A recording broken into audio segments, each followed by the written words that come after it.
여호수아가 실로라는 성읍을 이 회막의 중심으로 삼고 또 각 지파별로는 땅을 그려보게 하고 또 레위 자손까지 나누어 주면서 엮어서 함께 살아가도록 마지막 리더십을 발휘했습니다. 오늘 본문 직전인 이 19장까지 각 지파들별로 분배된 이 기업들, 땅의 리스트들이 이제 등장을 하는데, 그렇게 이제 19장 마지막은 실로에 있는 회막문 여호와 앞에서 제비 뽑아 나눈 기업이 이러하니라, 이에 땅 나누는 일을 마쳤더라 라고 이제 끝납니다. 여호수아가 이제 큰 일을 해냈죠. 이제 발 뻗고 잠 좀 자나 했더니 13장에서 여호수아야 너 참 늙었구나 한마디 하셨던 하나님께서 그간 침묵하시다가 이 20장에 와서야 다시 말씀하십니다. 말씀하시기를 너 내가 모세에게 말한 것 빠뜨린 것 있네. 너 도피성 정해야지. 마치면 안 되지. 도피성 정해야지 라고 개입을 하십니다. 이 도피성의 개념은 이미 모세를 통하여서 민수기와 신명기에서도 반복적으로 세세하게 정해 놓으셨는데요. 여호수아는 이 율법이 귀에서 외워 들리게 한 사람, 주야로 묵상하고 다 지켜 행하도록 명령받고 훈련된 사람인데, 이 도피성에 대해서 몰랐을 리는 없을 것입니다. 다만 모세 때에는 가나안에 들어간다면 이라는 이 가정으로 어쩌면 너무 이상적이기만 한 이 도피성 제도를 만든 것이 아닐까? 이 가나안이라는 이 현재의 이 실제를 살아가고 있는 여호수아에게는 좀 모른 척, 도피성은 좀 별로야, 이 뭔가 맞지 않아라는 이 모른 척 넘어가고 싶은 마음이 있었을지 모릅니다. 그래서 도피성을 정하지 않고 땅 나누기를 마친 그 일이 여호수아가 일부러 넘어간 것인지 아니면 깜빡한 것인지 그것은 알 수가 없어요. 그도 그럴 것이 이 당시 근동의 법의 기본은 눈에는 눈, 이에는 이입니다. 이 출애굽기에도 이 규정을 따릅니다. 똑같은 이 피해 보상, 징계 규정들도 이 눈, 이를 이제 기초로 하죠. 다만 차이점은 그동안의 이 근동에서의 법이 눈에는 눈으로 똑같이 복수해줘라 라는 이것을 장려한다기보다는 성경의 법은 반대로 제한하는 것으로 이해해 보시면 좋겠는데요. 인간이라는 것이 이 눈을 당하면 눈만 복수하겠습니까? 눈에다가 코까지 복수하고 싶은 것이 인간의 악한 본성이거든요. 그것을 제한하는 것이죠. 눈에는 눈으로만의 법이 그동안의 이 가나안을 지배하고 있던 정의를 구현하는 방법이었습니다. 율법도 여기에 기초하고 있어요. 이 징계와 보복이 명시되어 있을 때의 장점이 무엇이겠습니까? 너가 한 대로 그대로 너도 당한다 라는 것으로 범죄가 억제되는 것이 있죠.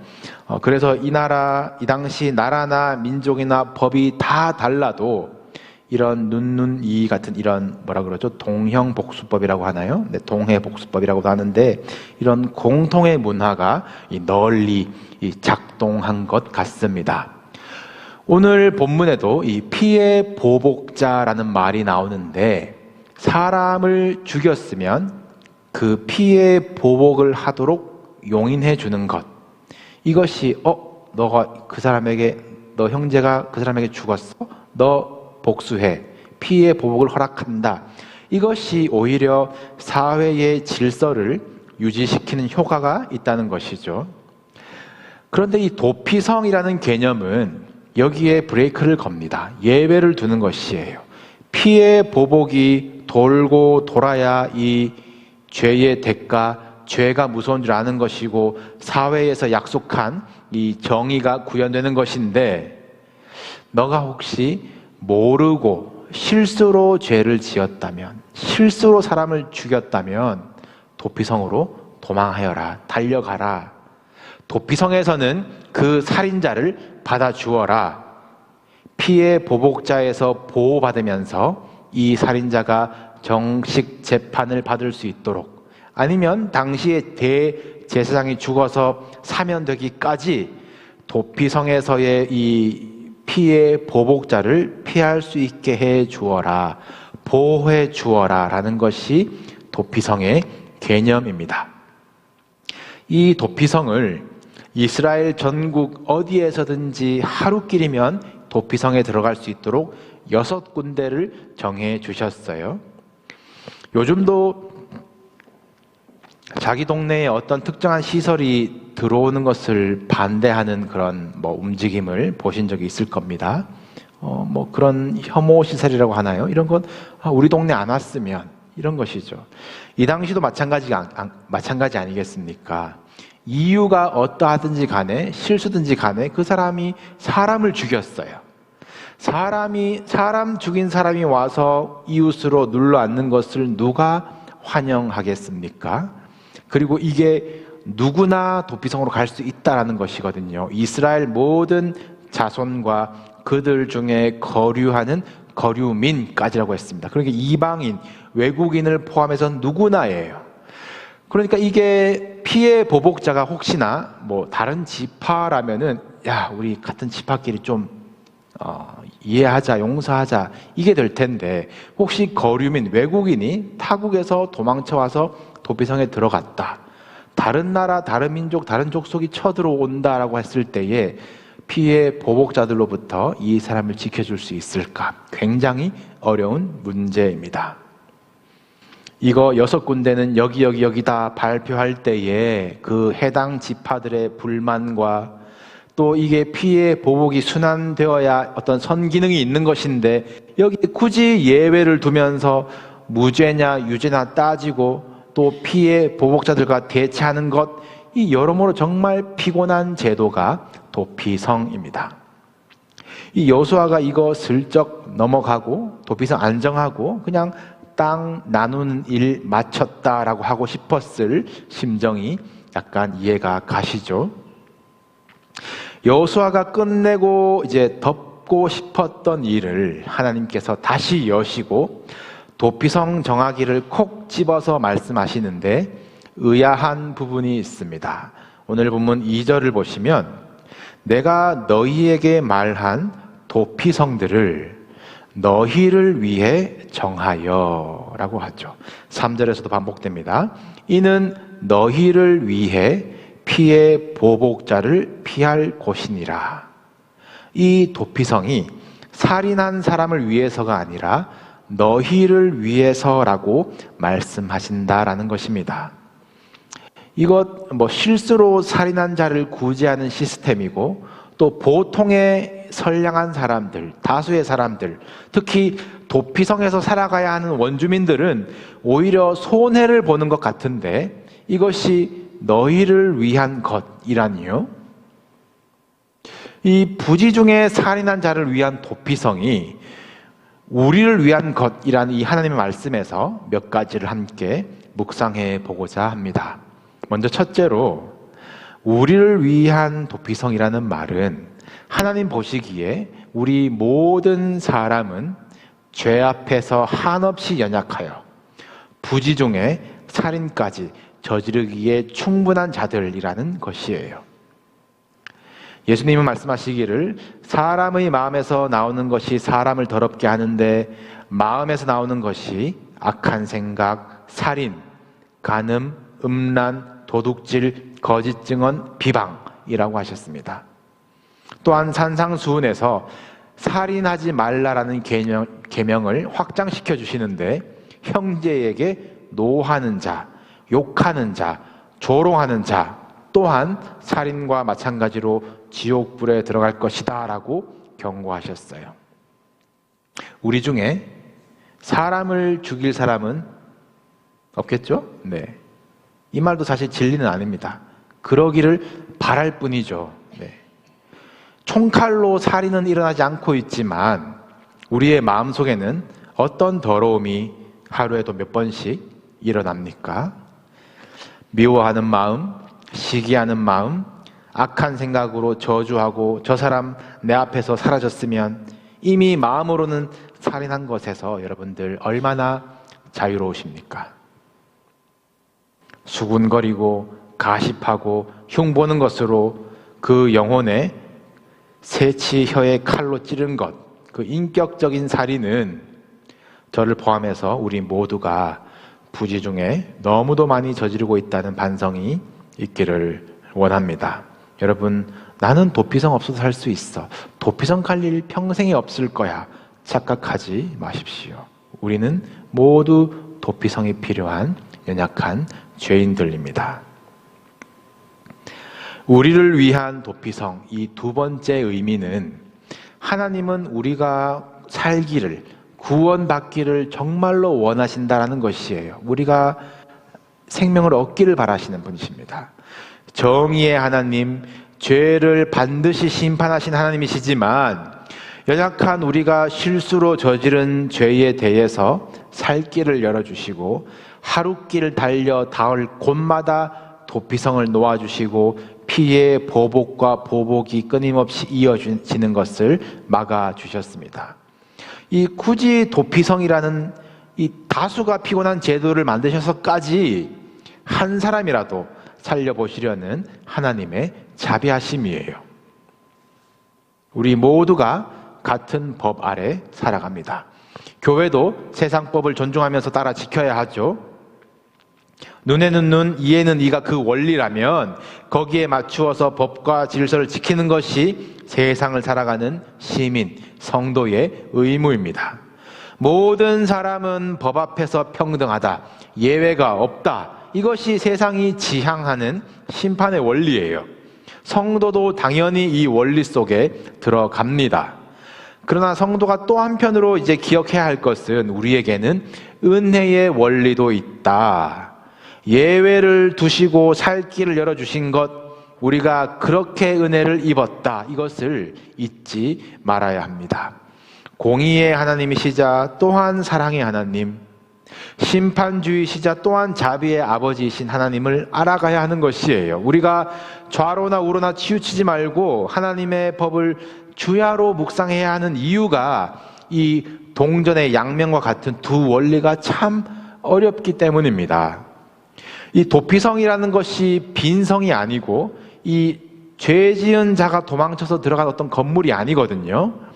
평소에도 보통의 선량한 사람들이 그들의 삶을 살아가고 있는 곳, 농사 짓고 결혼하고 애 낳고 살고 있는 곳, 또 거기에도 당연히 죄 지으면서 죄값을 치르는 법이 있겠죠. 그 일상의 삶이 있는 6곳을 구별하셔서 너희는 도피성이다 구별하셨습니다. 그럼 거기 있는 사람들은 살다가 살인을 저지른 자가 막 사색이 되어가지고 의지할 곳 없어서 뛰어오면 받아줘야 하는 곳이 도피성입니다.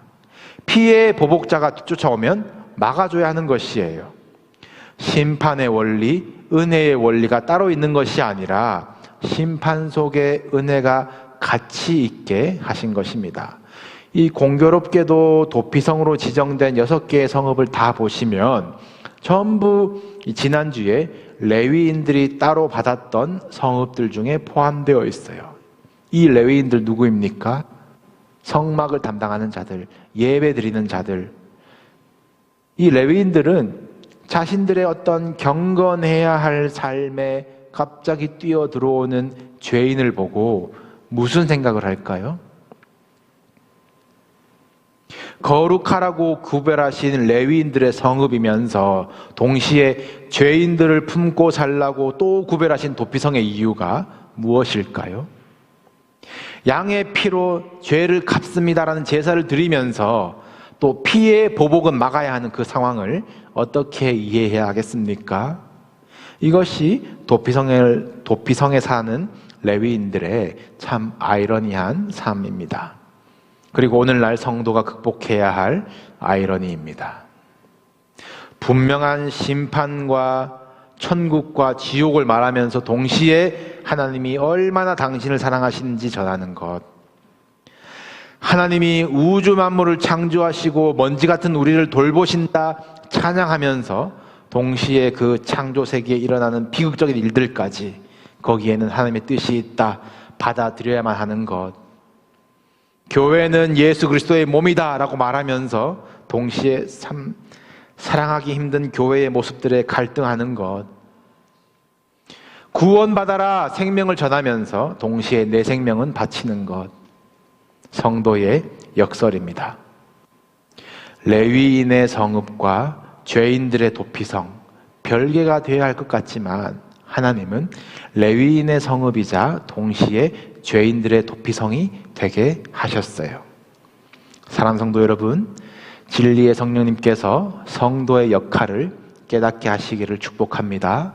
거룩한 집 짓고 신앙의 성벽을 세우고 세상과 구별된 공간을 살아가는 것이 혹시 나를 폐쇄적으로 만들고 어떤 결벽증스러운 신앙을 만드는 것은 아닌지 여러분들 분별하는 것과 또 포용하는 것, 지지 않는 것과 용서하는 것에 지혜가 있으시기를 축복합니다. 옛날에 들은 말씀, 내 노하우 말고요, 오늘 이 순간을 살아가는 우리에게 주시는 말씀과 성령님 의지하는 기도 없이는 얻을 수가 없는 지혜예요. 우리를 위한 도피성, 이 세 번째 의미는 우리를 위한 진정한 도피성이 있다는 말입니다. 평생 부지 중에 살인한 도피성이 갈 일 없는 사람들이 있겠죠. 그러나 진정한 도피성이 있다는 말입니다. 너희를 위한 도피성. 바로 예수 그리스도만이 우리의 진정한 도피성 되심을 깨달으시길 바랍니다. 믿으시기를 바랍니다. 신명기에 나오는 도피성 규정을 보시면요, 도피성으로 가는 길을 닦으라라고 되어 있습니다. 이 율법을 유대인들은 이제 확대해서 적용하기를 1년에 한 번씩 도피성으로 가는 길을 닦는데, 기록을 보면은 폭이 이제 우리 메디슨 로드만한 이제 큰 길입니다. 그리고 그 길에는 도피성은 이리로 가시오라는 표지판을 달았어요. 예수 그리스도께서 진정한 도피성이 되시고, 그렇다면 교회는 무엇이 되어야 하겠습니까? 바로 이 표지판이 되어야 되겠죠. 예수 그리스도께로 가는 길이 여기입니다. 알려주고 길을 닦는 사명이 교회에 있는 줄로 믿습니다. 그런데 우리가 흔히 하는 착각이 교회가 도피성인 줄 아는 거예요. 교회를 어떤 감정의 도피성으로, 자존감의 도피성으로, 명예욕의 도피성으로, 그러면 문제가 일어나는 겁니다. 회개와 죄사함의 확신을 건너뛰고 여기에 사랑이 있네, 은혜가 없네, 사랑이 없네. 교회가 도피성 역할을 하려고 하면 죽도 밥도 안 될 것입니다. 그냥 교회가 죄인들의 모임 되는 것이에요. 그러나 교회가 선명하게 예수 그리스도를 가리키고 있고, 그 길이 닦아져 있으면 교회로 오는 이들이 예수 그리스도를 만나고 예수 그리스도를 도피성 삼아 죄가 해결되고 구원받고, 교회는 결국 의인들의 모임이 되는 것이에요. 의인들의 길은 여호와께서 인정하시나 악인들의 길은 망하는 겁니다. 교회가 하나님께 인정받는가 아니면 망하는 교회인가, 우리의 정체성과 우리가 가리키고 있는 것이 무엇인가, 거기에서 갈라질 것입니다. 우리의 정체성은 우리가 죄인이었다, 도피성 없었으면 죽을 자들이었다라는 것을 인정하는 것, 회개하는 것에서부터 시작해야 합니다. 그리고 은혜를 아는 자로, 또 그 사랑을 베푸는 자로, 성도로 살다가 하나님 품에서 자녀로 영생을 누리는 것이 성도의 일생 아니겠습니까? 회개도 없이 은혜도 모르고 대접받기만을 바라다가 끝나는 인생 되지 않기를 바랍니다. 여러분, 교회에 출석하시면 좀 교양 있어 보이고 종교 생활에 어떤 유익이 있고 대인관계도 넓어지고 인정도 받으실 수 있을 거예요. 세상에서의 결핍들을 어느 정도는 채울 수 있는 도피성이 될 만할 겁니다. 그러나 사랑하는 성도 여러분, 교회는 도피성이 아닙니다. 교회가 가리키는 진정한 도피성, 예수 그리스도를 만나시기를 축복합니다. 거기에 죄사함이 있고 구원이 있고 생명이 있어요. 우리가 도피성 역할을 자처하다가 이민사회에서 힘든 사람 다 오시오, 도피성 오시오, 감당하지 못했던 것 인정해야 합니다. 예수 그리스도를 가리키는 표지판이 삐뚤어져 있다면 바로 잡아야 돼요. 예수 그리스도께로 가는 길, 또 예수 그리스도께서 다시 오실 길이 깨끗하게 닦여지고 예비되었나 우리 점검해야 합니다. 사실 이스라엘 백성들 도피성 없이도 그럭저럭 살아갈 겁니다. 그런데 굳이 도피성을 정해 주신 이유는 멋대로 살아가다가 죽음으로 영벌의 죗값 치를 우리들에게 굳이 예수 그리스도를 내어주신 이유와 같습니다. 모든 사람이 죄를 범하였습니다. 한 사람도 하나님의 영광에 이르지 못합니다. 그러나 모든 사람이 구원받기를 바라시는 하나님의 자비로 예수 그리스도 안에 그 살 길을 열어주셨습니다. 이것이 복음입니다. 주님의 이름은 강한 성루라. 그곳에 달려간 자는 안전함을 얻느니라. 우리 예수 그리스도만을 가리키고 높이고 증거하는 표지판이 됩시다. 사람이나 건물이 드러나거나 돈자랑으로 그 길을 막지 마시고 그 길을 깨끗하게 치우고 정리하여서 구원의 길로 인도하는 교회가 되기를 소원합니다. 가나안에서 복받는 비결, 이제 땅 나누어지고 이제 복받는 것 끝난 줄 알았는데 그 마지막 키가 도피성을 품고 사는 것이었어요. 그 원리를 깨달아서 또 한 주도 승리하는 저와 여러분 되기를 주님의 이름으로 축복합니다.